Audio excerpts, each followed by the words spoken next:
Thanks so much, everybody, for coming today. I really appreciate also your flexibility with the podium. I'm not the most important person to see here, so hopefully everybody else can see our exciting panel. So I wanted to kick off today and just recognize how tongue-in-cheek the title of this session is, because we certainly aren't standing up here saying that tech will save the world. But we are hoping to kind of shine light on the opportunity to address some of the world's biggest challenges: climate and sustainability, social justice, care, healthcare, and really shining a light on how the power of XR can really make a unique impact in these areas. So I will just introduce myself, and then we're going to go through a few videos of our panelists and allow them to introduce themselves. Jessica Lindl, I run impact and sustainability at Unity Technologies. For those of you who aren't familiar with Unity, our platform is really provides an opportunity for anybody to create and tell their stories and share them with broad audiences around the world in XR, 2D, as well as other mediums, mobile, console, et cetera. I have the unique pleasure of running our future creator work, so all of our education work, as well as our climate and sustainability and social impact work. One of the key programs that we run is Unity for Humanity, which is really trying to support changemakers who use the power of the Unity platform to make a difference in the world. And so these panelists have all been people we've supported. And I just want to give a shout out. Again, within tech, it's really hard to find a panelist of all women. So I'm really excited to be able to host this today. All right, so ideally, our tech works here, and we'll see a video. There we go.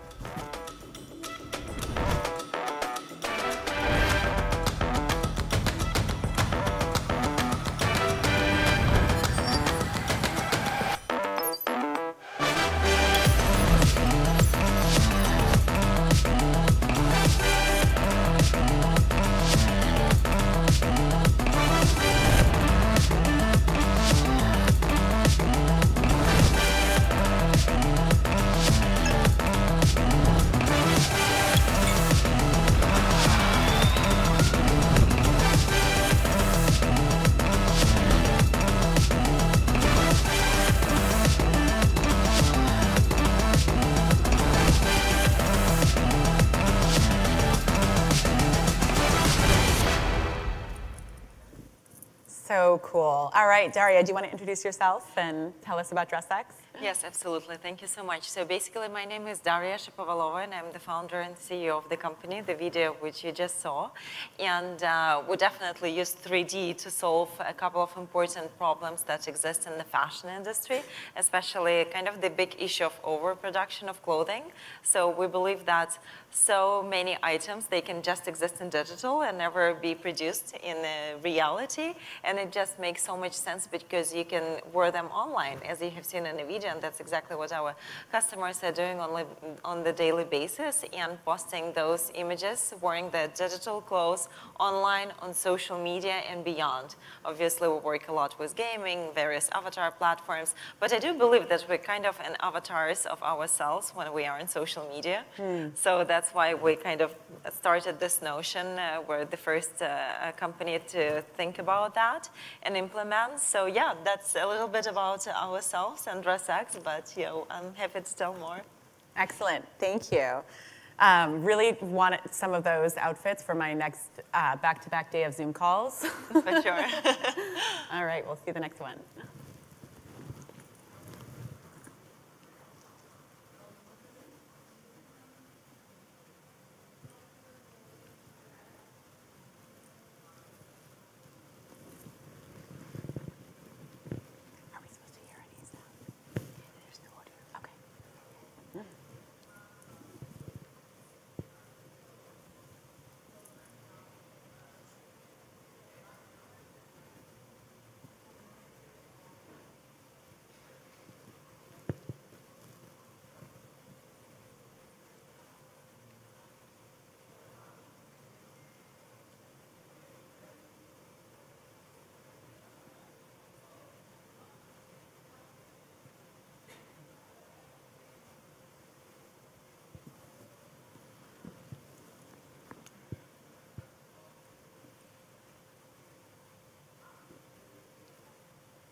I feel like they're cheering for your video. I'll take it. Caitlin, do you want to go? Yeah. Okay. Yeah. So hi everyone. I'm Caitlin. I'm a creative producer, and at Scatter I lead business development for our software tool called DepthKit, which is a solution to create your own volumetric video. So Scatter, we use that tool on our own creative productions. We create stories, new ways of telling stories about the world around us. And then it's a tool that also used by creators around the world on their own projects for any range of applications that you can think of, bringing sort of real people into 3D environments. And so the project that you saw there was, it's our latest installation that we've just opened this week at a museum in New York, where folks can enter the museum and have themselves captured as volumetric video and tell their own story about how this period since the pandemic has affected their lives, and we're kind of going to curate these stories into a collective landscape that these stories will be archived. Amazing, thank you. All right, and next up.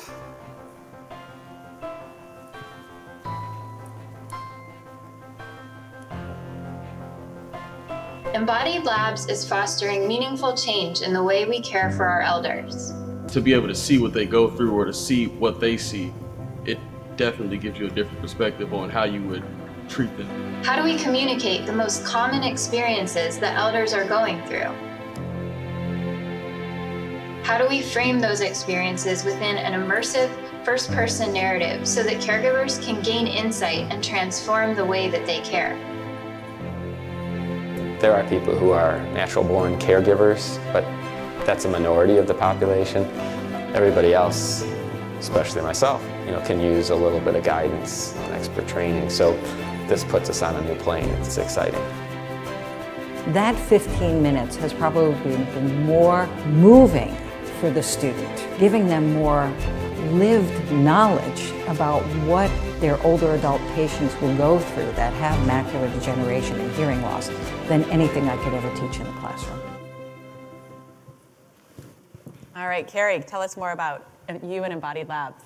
Sure. Hey, everyone. Great to see you out there. My name is Carrie Shaw. I'm the CEO and founder of Embodied Labs. And my background is first as a public health educator. I have a real passion for global public health. And then later was trained in medical visualization. So the people who drew illustrations in textbooks to now visualizing all health in immersive and visual ways today. And Embodied Labs is really a company that formed out of the intersection of my background and then my personal experience in my teens and 20s as a caregiver for my mom, who was diagnosed with early onset Alzheimer's disease in her 40s. So Embodied Labs is here to leverage immersive to inform us as caregivers for those that need it in our country and the globe, and we leverage all sorts of ways of immersion, from virtual reality to web immersive, like we'll focus on for this panel today. Thanks so much for sharing that. That was actually going to be my first question, was just why you chose this area of impact, and it sounds like your mom was a key part of that. To your point, Jessica, I brought a super high-tech wearable, but it was like first prototype for me, and just was a pair of glasses that illustrated what my mom saw. She had a visual deficit that was it was like really complicated and a mouthful, but if her caregivers could just put these on, and I could see what my mom could see, and so we could intuit, like, that's why we have to protect her left side or approach her from the right. And so it was this concept of stepping into my mom's perspective that gave me and her care team the ability to really meet her where she was and immediately transform our knowledge and our behaviors and our understanding to give her the care she needs. So that's what we've scaled more broadly now to things well beyond kind of this initial start that came from my personal story. Oh, that's so impactful. Daria, what about you? Why did you choose fashion and sustainability, climate? Yep. Absolutely. Thank you so much for asking this question. So I'm originally from Ukraine, and I lived there for many years. I just moved 5 years ago to the United States. And actually, fashion was not developed when I started my career as an industry in Ukraine. So I really wanted to push that forward because all of my friends were like from creative industries and designers. So I started the largest fashion week in Eastern Europe. In Ukraine, it became the largest one after a few years. Yeah, and we pushed this creativity of Ukrainian designers and Eastern European designers forward. And actually, while creating that company, and obviously it was kind of a global case for the fashion industry at a scale, because especially in Europe. In the United States, Europe is too far. I think the majority of people in the United States just realize there is a country like Ukraine. But anyway, I mean, for the masses. And so we basically, when I was working with the designers, I actually understood that there are a couple of problems in the industry, as mentioned, that some of them overproduce, and some of them can't sustain actually their creativity because it's very expensive to produce in fashion. So I was thinking how we can marry that, and especially because I'm coming from a very kind of regular post-Soviet family, so I had not have a chance to purchase anything like expensive or something that I liked, and I always liked beautiful clothes. And I was like thinking how we can marry all of that and also give this possibility for everyone to access fashion anywhere in the world and not paying lots of money for that. And better to save it for the education or for anything else for kids, because I have a 9-year-old son whom I'm like bringing up myself. So that's why all these thoughts brought me to kind of digital fashion, that it can be a great answer, and especially because all the new innovations, they are born on the intersection of different industries, and especially tech and something else. So I was clearly person who knew something about fashion, and as I had 15 years of my career there as a journalist, and then as a person who started the Fashion Week, and then I did some other businesses. And that's what led us to DressX. And I also have a founding team members, and they have various backgrounds, but we all love fashion. Some of them are in tech, some of them were more on the business side of fashion. So yeah, and we sat around, it was the middle of pandemic, we understood now or never, because we already had this idea of what we can do in the fashion industry that will change it at a scale. And we thought, okay, when we don't know what the world will look like, and we just need to go and start the website where all the clothes wouldn't exist in reality. Why don't we do that now? Because no one can go outside, do any pictures, like shop anything, stores are closed. And that's how DressX was born, and actually we started to scale quite fast. And yes, and now obviously we're like one of the biggest companies in the space, and we have the largest catalog of digital fashion clothes in the world. So it's easy to choose anything. And in the DressX app, there are like Balenciaga and Fendi looks that are available for free to wear and create the content. So that's exactly how I envisioned that from the very beginning. And obviously sustainability is a big part. So basically other part of my team that today in United Nations, because we're presenting our sustainability research with the United Nations, as we partner with them a lot and with different other foundations. As actually first person that I've hired in the team was our Chief Sustainability Officer. So yeah, that's why it's a lot of angles at DressX, but that's a little bit about my personal journey and why I started the company. It's an incredible story. Wow. And our thoughts continue to be with you. Thank you. Thank you so much. Yes, thank you. What's happening in Ukraine.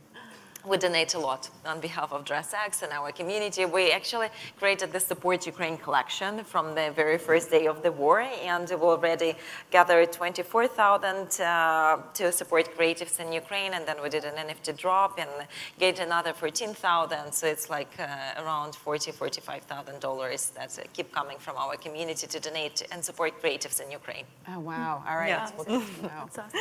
Thank you.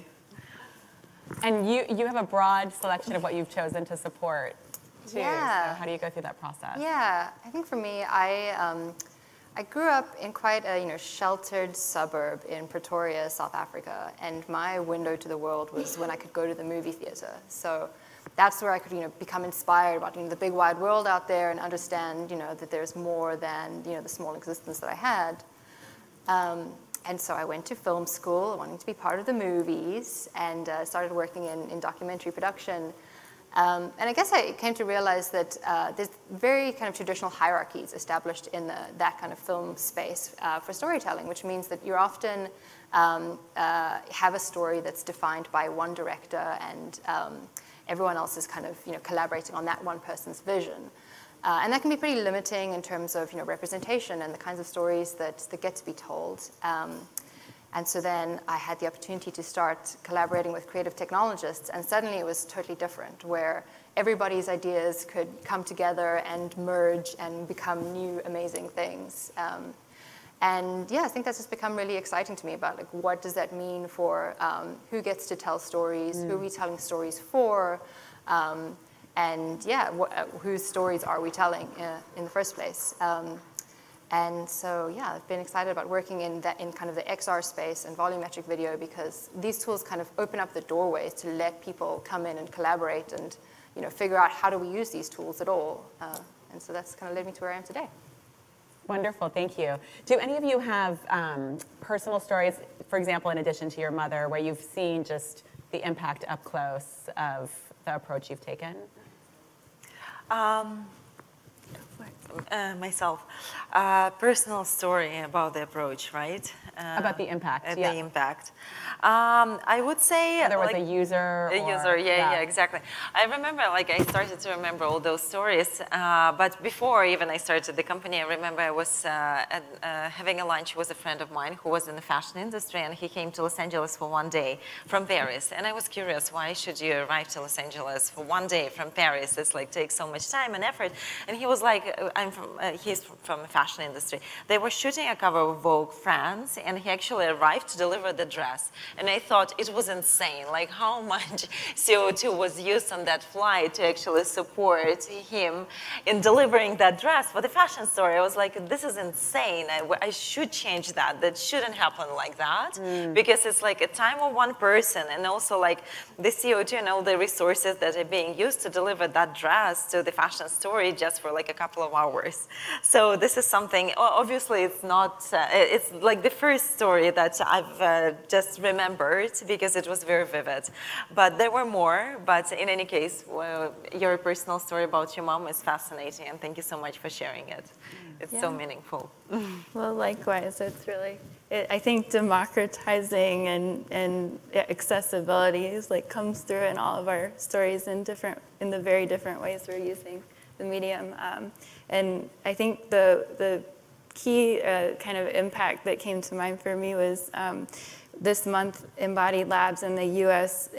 Veterans Affairs Innovation Ecosystem are wrapping up an evidence-based 3-month pilot that we did across the national medical systems. And in honor of it being Pride Month, starting, I think, the 1st of, was that just yesterday? Are we already in June? Okay, June, Pride Month. Also, it's PTSD Awareness Month, and it was just Memorial Day. And what the U.S. Veterans Affairs is looking to do is leverage embodying perspectives of aging with dementia, but also embodying perspectives of LGBT older adults and really understanding their voices to train all of their staff that work across the medical system, and then also offer it as support and education resources to their community-based clinics that are all kind of how we support our aging veteran population here. So there's a few to pick from, but that one just popped into my head because of the timing. That'll be really exciting to see. Are you going to release that report publicly too?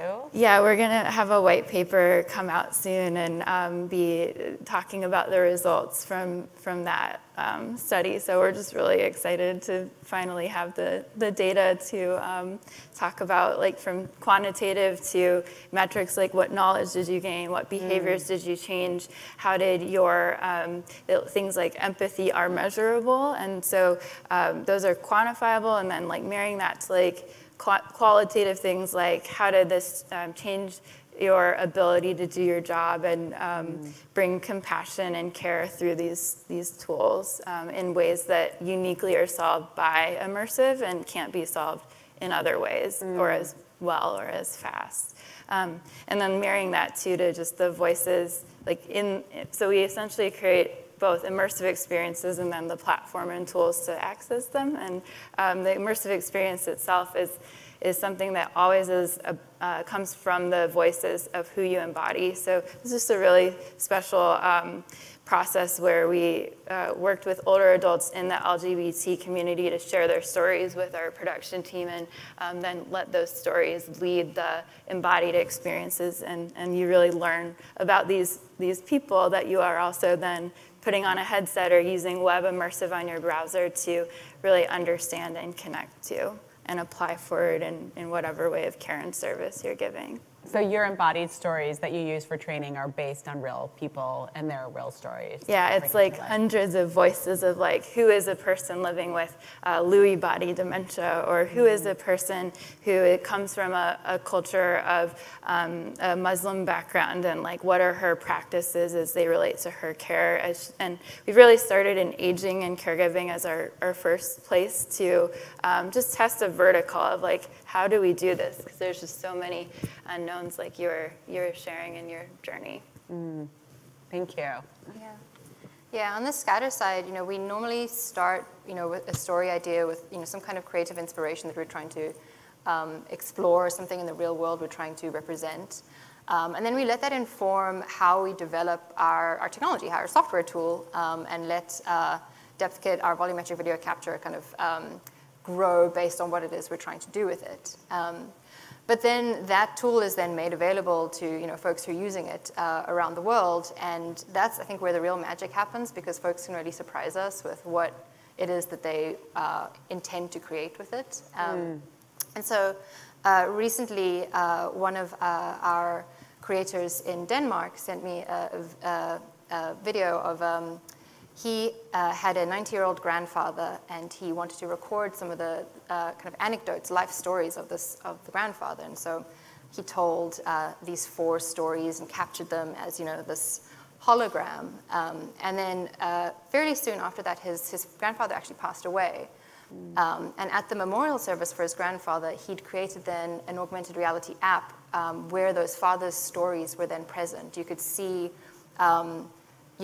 him just as alive as before, but in this digital format, telling some of these really important moments in his life. And it acted as kind of a moment of remembrance for folks to kind of connect with, who this man was. So he described it as kind of a digital spiritual experience. And obviously that's not something that we had in mind when, developing this software. But I think that, it goes to show when you put tools into people's hands, it's up to their imagination what they're going to use it and the impact it can have. Wow, that's really moving. I want to be able to do what he did with my parents. Yeah. That's such a great concept, too. How did all of you choose the technology medium? Because there's so many options to bring to life the impact that you were hoping to make. Yeah, for me, volumetric video is kind of a necessary input, coming from like a 2D film world, embarking in this more XR immersive space. You need people to tell stories. You need characters in your stories, and there are limited tools in terms of how you bring people into 3D spaces. And so volumetric video is a way to bring real people as they actually are in an authentic way. As compared to any kind of 3D modeling tools where there's more of like a sort of rigged puppet style approach, and that can definitely be a valid approach in some creative contexts. But I think that what you can lose there is some of the authenticity and kind of feeling that this was a real person that was really present in a moment in time, and capturing them as they actually are, their own authentic movements, and letting folks' physicality represent itself in these spaces. And so volumetric video really is the only means to do that, to bring real people into 3D worlds as they actually are. Yeah, I think, I didn't know anything about the technology when I asked the question of like, how do I understand my mom better?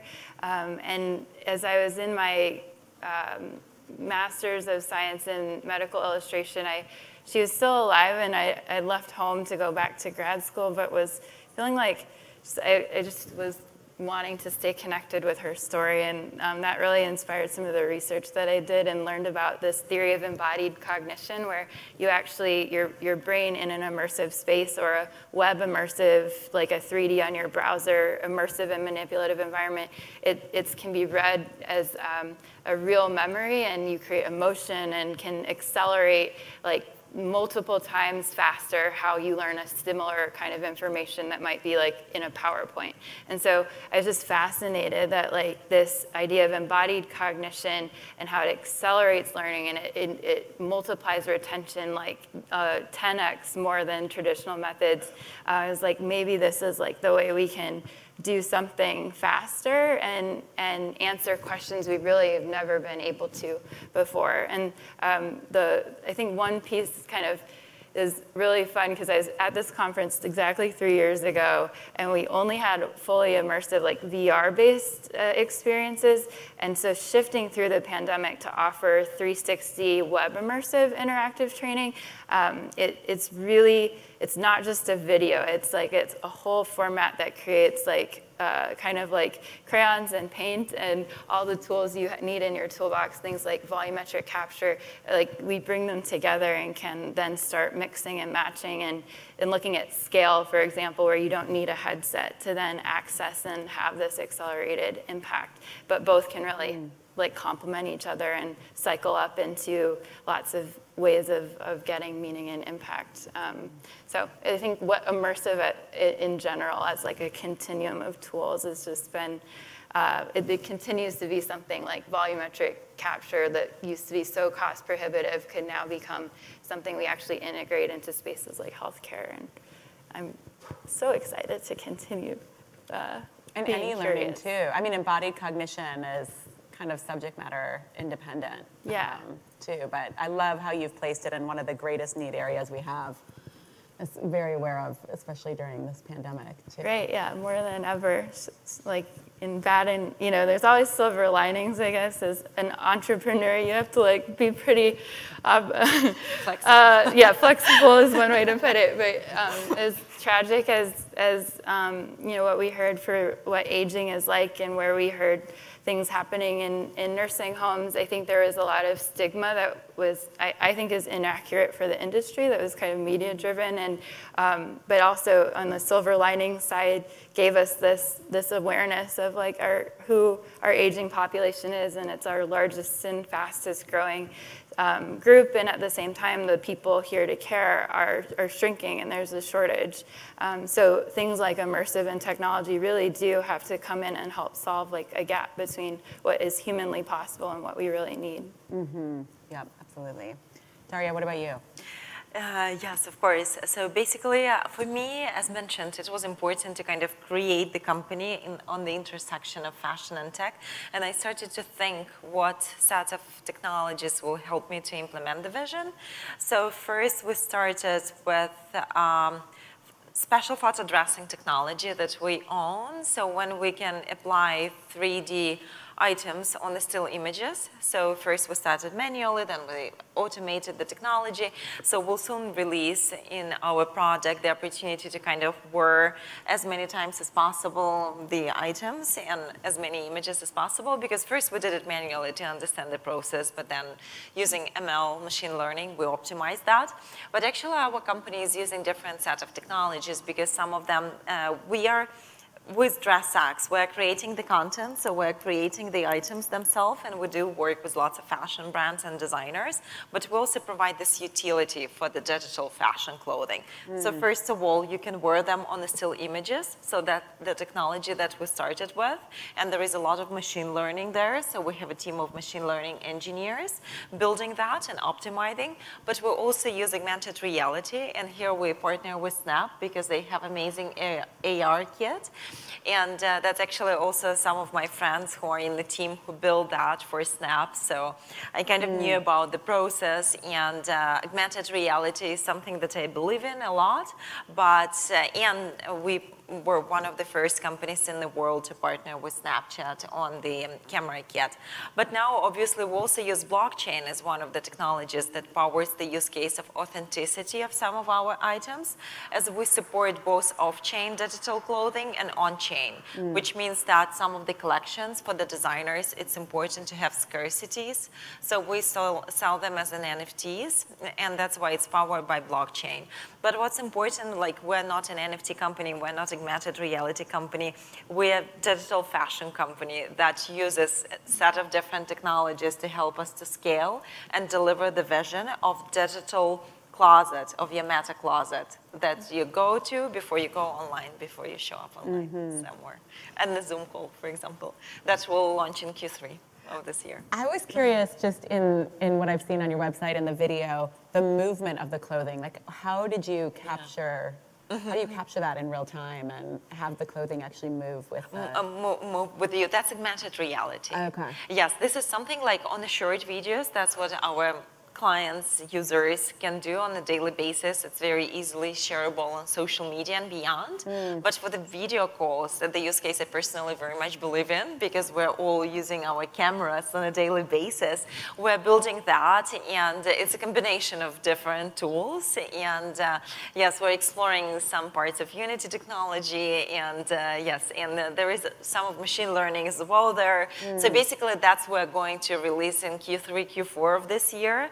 And obviously, it will be more about digital accessories, but because we prefer to sit down on the call, so we're not standing up. As the majority of the looks we sell, they're body looks, but here it will be more about the accessories and like hats and something that you can wear on this part of your body. But which also looks cool, you know, it looks amazing when you're in a video call and you can start your conversation by complimenting your digital look. It's exactly like in the real life.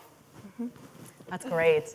My last question, and then we'll open it up for Q&A from the audience. I was curious, all of you are bringing in community voices and community storytelling, and so how exactly do you do that and equip the community to tell their own stories and think through bringing that to life? I'll jump in. I think of, I guess, like 3 layers of storytelling. So there's, you know, the person who's like telling the story. There's the person the story's about. Then there's the audience side of it. And I think all of those are entry points for community interaction. And not all projects can serve all communities, but I think it's useful to think of where there's room for that engagement.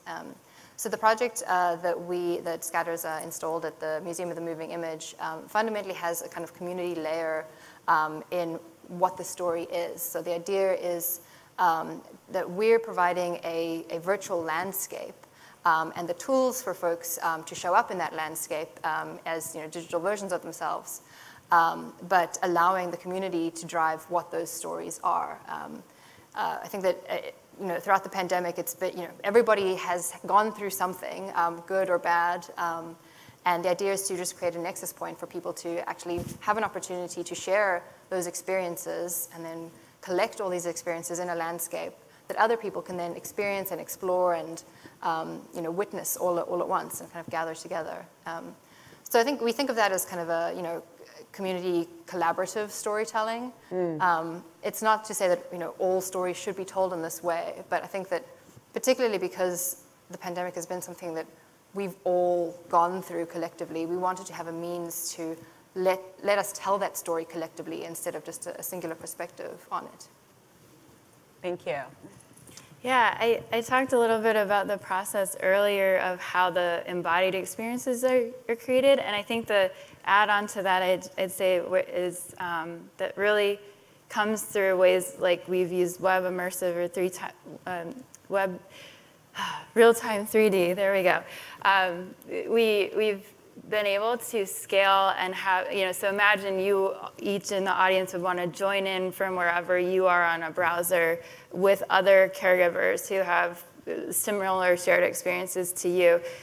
These experiences that you're embodying, you actually go through together, and it creates community between you then so that you can have a faster conversation with someone who maybe also had a similar problem with bathing in the shower, or an experience with hallucinations or pieces of dementia that are just so hard to imagine, I guess. It's easier to remember than imagine, and it's easier to quickly connect with someone around a difficult experience when you can share a common language to jump off from. So the collective voices in the embodied experiences then become that language that we can use to talk to each other about our shared experiences, and that cycles up into that faster, accelerated ability for us to create in community with each other and as real humans, just in different spaces across the whole world, no matter where we are. So that's maybe a little more color, and I wish we had and more time, but that's always the scarce resource, so yeah, leave so it it's there. really almost community-based storytelling in a way. It's like you do a collective approach It's like a full circle. to it. Yeah. That's really helpful. Yes, obviously community is everything for us. It's a community-based company, I would say, because it's a community of designers. And I know that there were a lot of designers who actually were inspired by DressX to start their journey in 3D because they never thought that they can create fashion just digital only. And that was an amazing breakthrough for them. And that's exactly the message that we tried to deliver, as I saw a lot of designers going bankrupt and they didn't know how to sustain that production, as mentioned in the beginning of the talk. And now you just can open your laptop and you can learn a set of tech and like some sort of software programs, and you will design your items and you can already start selling them without producing them in real life. But actually the community of digital fashion, let's say those people who love it, and our users that are growing on a daily basis, and it's 150K users more or less that are using the product. And this number is growing too. But I think now, like, the most important investor in each of our companies is basically the community behind it, because they're supporting the company on a daily basis. And obviously, I'm always online for all of the venture investors that we have in a company, but actually, the majority of the efforts of the team is to support the community on all the social media and the community of people who are purchasing our looks and who use the product, because that's exactly our opportunity to deliver this message to the entire world, I would say, of those Gen Zs and millennials who are ready to start their digital wardrobes and to switch some of their consumption habits to digital only. And that's exactly what we're trying to achieve with the goal. So the big idea here is to sell 1 billion digital fashion items, whether they are NFTs, non-NFTs. We're close. Not there yet, but we'll see each other in a couple of years. I like that line of the community is the most important investor. That's for sure the truth of nowadays. All right. So every company. I think we have a few minutes left for any questions that anybody has. I have a question. Oh, go ahead. Here, let me give you the mic.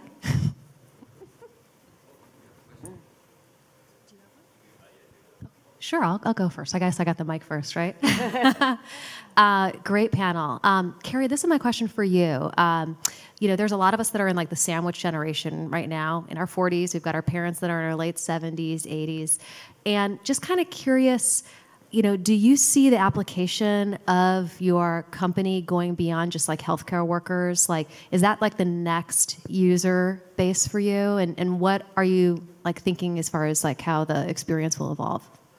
Yeah, it's a great question. And so when you think about embodying others to accelerate your lived experience, that concept can apply in a lot of different ways. And so I absolutely we have this vision to grow what Embodied Labs is today beyond where we've started initially with a focus on caregiving and now more just on quality of life. And how do we, for example, when we're equipping Best Buy, their health platform and team with our tools to train their customer service employees, they can then take that into product design and R&D, and they can take it into their stores and they can reach their customers. And so you start seeing this cross functionality of where you can scale up immersive for leveraging things that others need to access, and it goes much, much beyond where we've started today. And I think the industry as a whole it's still nascent. I mean, we've come a long way in 3 years, and we'll go like to the billion mark here in like another 1 or 2, right? So like as far as growth goes, like we're just getting started, and we're gonna see immersive shape its own category of what we'll see in like Fortune 500s and here in the next decade to come. Thank you. Wonderful. Actually, I'd love to talk to each of you independently on some of this. The empowerment of the communities are the important part, but I think we're fundamentally seeing a paradigm shift on the way the media is being used and the way we've traditionally done it. And Carrie, I'm actually very curious on the neurodivergency in particular of shared storytelling, and that gets all the way down to well, to all three of you, from fashion all the way into volumetric capturing. But how does the role of the individual story do you see evolving and switching? We've gone from a role of directorship into self-empowerment, into community growth. And each of your tools and each of your methods are definitely empowering this transformation. But how, I guess each of you could answer that independently. How do you see that shift happening, and how do you see yourself enabling that? Yeah, we've gone from now being able to have a collective shared embodied story of lots of narratives to putting on a headset or being in our browser to experiencing that. And so we're like collectively experiencing someone else's story as an individual. And so we're coming back out of that experience now with like a memory and our own opinion and lived experience that pushes back on that collectivism. So I think it's like a push and pull of like, I just imagine kind of like a pottery wheel of like we're adding more medium in to be able to shape and build more. And literally in digital space, like this is space where we can build and grow and like make use of that in ways that are now possible because of where the technology has evolved. Yeah, I think the technology can definitely kind of be something that levels the playing field, and just kind of changes the status quo so that you can have people coming with new ideas and converging in new ideas, and this kind of individualistic approach can be, just second guessed. We can. I think the technology just becomes a nexus for folks to collaborate and create together. It doesn't necessarily mean that the tech itself creates the community. It's the people that create the community. But I think that when you have something kind of new or disruptive, it lets people engage in a way that like a more traditional, established approach, those doors are already closed. So I think certainly the kind of XR space has flattened those walls. Yeah, I would finish by saying that fashion is a language, and with the usage of technology, we can make it accessible to every person in the world, no matter where he or she is, and what his or her views are and the budgets are, because in digital fashion, it's all democratized. And that's why that's like the power of the community and the language that I think unites here, and that's what excites me so much. Because the traditional fashion industry where I was for 15 years, it did not give this opportunity for everyone to explore it. It was very centralized, and now it's our opportunity to decentralize the entire industry to make it accessible to everyone, and it's an amazing, amazing opportunity. And I'm super happy that there are a few companies that are working at this space, because I remember how like Net-a-Porter was started, Natalie Mastay, I know her personally as well, and some of other friends of mine who started online fashion retailers. If it was one company, they would never succeed, because people would never switch into purchasing luxury online. But because it was several companies at the same time, coming from different people, different concepts, that's exactly why the industry became so big, and all of them became successful. Majority, I mean. Well, we can't wait to see where the three of you go next and support you along the way. Please join me in giving you a round of applause. Thank you so much. Thank you. Thanks so much for joining us today.